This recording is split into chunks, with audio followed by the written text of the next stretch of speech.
Fala pessoal, como é que vocês estão? Tudo bom? Boa noite a todos e a todas. Voltando aqui depois de um tempo sem trazer vídeo para o canal, né? Tá sendo muito corrido essas últimas semanas aqui, tá?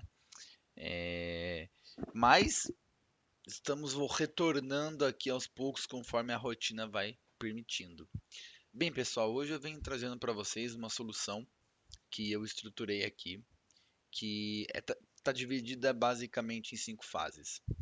A primeira fase vai ser uma fase de construção de um data lake. A segunda fase vai ser a construção da camada analítica de todos esses dados que nós trouxemos para o nosso data lake. A terceira etapa vai ser a etapa da construção de produto de dados e aplicação de produtos voltados à ciência de dados, a construção de produtos voltados à ciência de dados, aplicação de modelos funcionais e clássicos. A quarta etapa vai ser a construção de um front-end e a quinta etapa vai ser a parte de testes desse front-end para comunicação via Kafka ou via alguma outra ferramenta de comunicação com a nossa camada analítica. Basicamente, onde que a gente quer chegar? A gente quer construir um produto que seja como se fosse uma simulação do tesouro. Só que em vez de contemplar somente o tesouro, eu consigo simular os meus ganhos financeiros em vários produtos do mercado, seja renda fixa, renda variável e etc. Basicamente é isso que a gente está construindo aos poucos com vocês aqui, tá bom? Bem, a primeira etapa, galera, é a construção do nosso data lake. Por quê? A gente precisa ter dados para que os nossos modelos consigam ter uma base de dados, para que a gente comece a fazer algumas previsões, para que a gente comece a estudar os modelos que nós vamos aplicar para conseguir de fato chegar em uma arquitetura robusta, em modelos robustos, em resultados de fatos coerentes que vão trazer de fato resultados financeiros para a gente. No final das contas, esse nosso produto ele vai conseguir ajudar a gente a aplicar, a realizar e ter mais clareza nas aplicações financeiras que nós iremos realizar, ok? Então, a primeira etapa é a construção do nosso data lake. Para isso, nós estamos consumindo dados de diversas fontes. Aqui eu trago algumas fontes, então Bacen, B3, Tesouro, CVM, Yahoo. Então, nós estamos trazendo algumas fontes, principalmente fontes com bases em renda fixa e renda variável, para que nossos modelos tenham base, tenham histórico, para que a gente consiga de fato construir alguma coisa que gere para a gente uma previsibilidade e uma acertabilidade muito alta.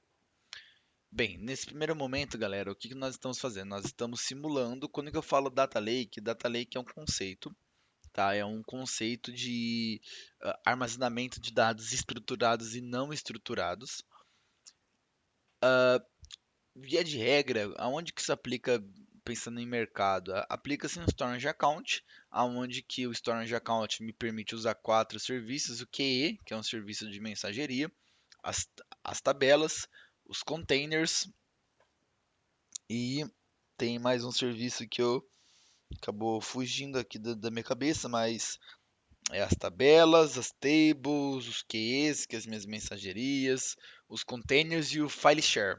Ou seja, basicamente você criar um compartilhamento de unidades computacionais do seu computador local com um storage account da nuvem, tá? Então você vai gerar um código PowerShell onde você executa no seu computador local ou na sua VM para que ele consiga mapear esse seu storage account e essa unidade ela apareça no seu Windows Explorer e você consiga fazer o mapeamento dessa unidade e compartilhar arquivos com a nuvem.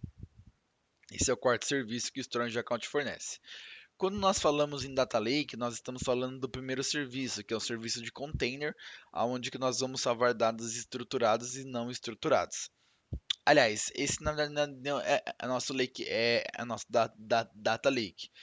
quando nós estamos evoluindo, principalmente utilizando uma ferramenta analítica que é o Databricks, nós vamos chamar isso de Lakehouse, que nós vamos começar a aplicar uma camada de maturação dos dados justamente com o salvamento dessas nossas maturações em Parquet. Então nós acabamos chamando de Lakehouse. Beleza, mas só explicando, dando um contexto dos nomes que nós estamos dando aqui, tá? Nós estamos simulando esse Data Lake local. Rodrigo, como assim? Nessa primeira etapa, nós não estamos nos preocupando com a parte de estruturação de um tenant, a parte inicial da estruturação de um tenant. Então, a criação de usuários no meu Entra ID, a criação de policy, a configuração de MFA, a configuração de grupos, a concessão de roles de Entra ID, a concessão de roles de RBAC, a configuração de um PIN para quem tem pelo menos uma licença P2.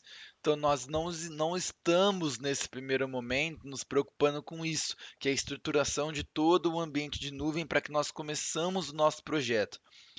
Como que eu não quero ter essa preocupação inicialmente, que já envolveria um custo, eu estou simulando esse meu ambiente on-premises. Então, esse nosso Data Lake está sendo simulado on-premises na raiz do nosso projeto, consumindo a memória do meu disco local C, nesse primeiro momento. Qual é a intenção desse nosso projeto? Consumir diversas APIs que vão, ou web scraping, dependendo da fonte, que vai me retornar as informações que eu quero. E assim, a partir disso, eu vou estruturar minha camada ING, minha camada bronze do meu data lake para posteriormente maturar esse dado para uma camada prata, para uma camada gold, para que meus modelos de ciência de dados consigam consumir esse meu dado tratado e que eles me gerem insights interessantes ao longo do tempo. Tudo bem? Então essa é a nossa arquitetura inicial. Nós vamos consequentemente evoluí-la para a nuvem. Na nuvem, quando que nós chegarmos na nossa quarta etapa, nós vamos estar utilizando aquilo que nós chamamos de web services, que fica em cima de um service plan, que é basicamente um servidor serviceless, um servidor que nós não vamos controlar a parte de IaaS dele, a parte de infraestrutura, porque o servidor é controlado pela Microsoft, mas sim nós vamos escolher o plano dele, um plano compartilhado, um plano mais restritivo. Para quê? Para que nós conseguimos armazenar o nosso código IaaS, o nosso código web, tá? Nosso código web que vai ficar em cima de um serviço que é o Web Services, que é um serviço que depende de um Service Plan. Então, no futuro, nós teremos essa arquitetura basicamente aqui. Então, nós temos um web app que fica em cima de um service plan, um servidor serviceless, aonde que o back-end vai ser uma comunicação via API tanto com Power BI para que os usuários eles consigam imputar dados ao mesmo tempo que minha camada analítica lê esses dados imputados, passa para os meus modelos geram resultados, fazem a previsibilidade, o Power BI vai consumir dessa camada, desse resultado de previsibilidade e vai gerar os gráficos para mim, para que o usuário ele entre no site, ele já consiga ver esses dashboards, ver esses painéis e ele consiga tomar uma decisão mais assertiva com base nas suas aplicações financeiras. Inicialmente, pensando, a gente tem dois caminhos. Esse caminho da simulação que eu falei para vocês e o caminho D1. Como assim um caminho D-1? O caminho D-1, nós temos um histórico dos dados de mercado, onde nós vamos construir um pipeline na nossa camada analítica.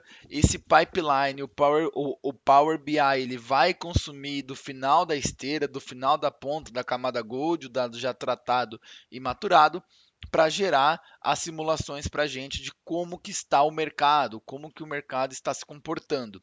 Esse é o primeiro cenário, para que nós conseguimos analisar historicamente como que é um determinado ativo, como que o mercado dele está se comportando naquele determinado momento.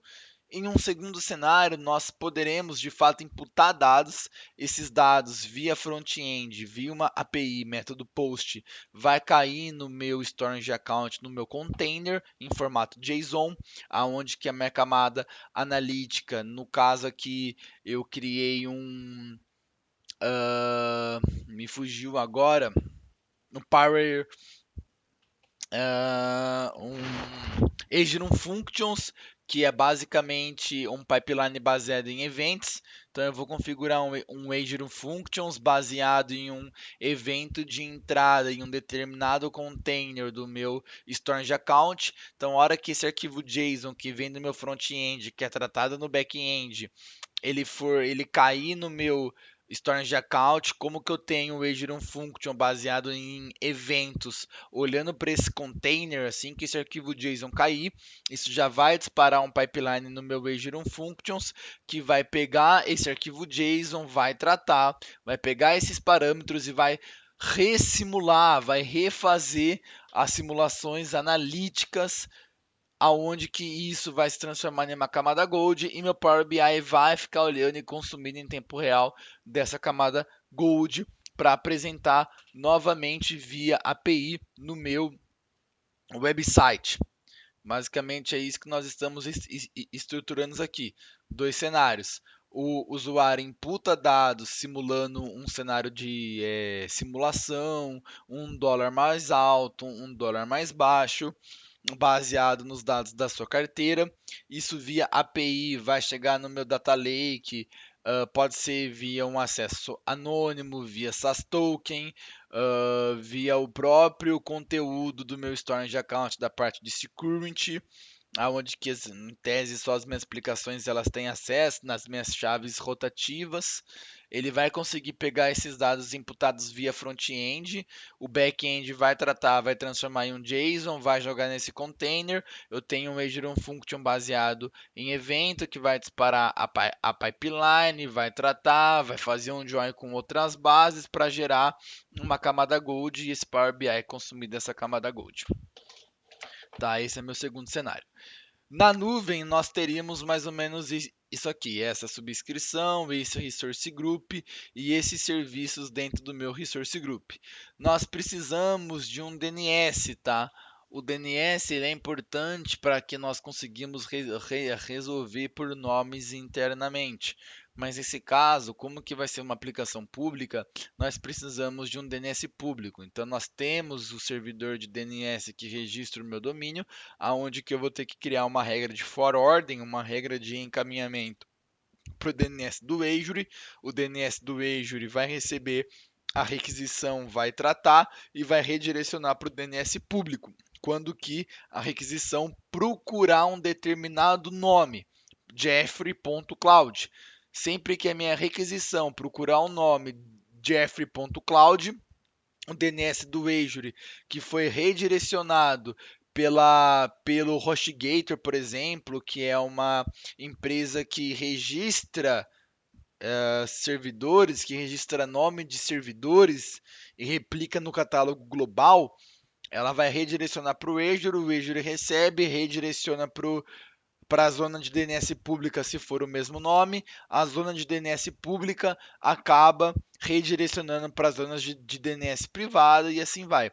Nesse cenário, nós estamos recebendo uma requisição de uma ferramenta que ela compra servidores DNS, aonde que o usuário administrador criou uma regra de encaminhamento, basicamente entrou na empresa que registrou esse DNS e atribuiu todas as requisições para serem redirecionadas para o Azure atribuiu para a zona de DNS pública, porque é uma requisição que contém o mesmo nome da zona de DNS pública. E a zona de DNS pública vai fazer essa tratativa internamente, se comunicando via IP privado.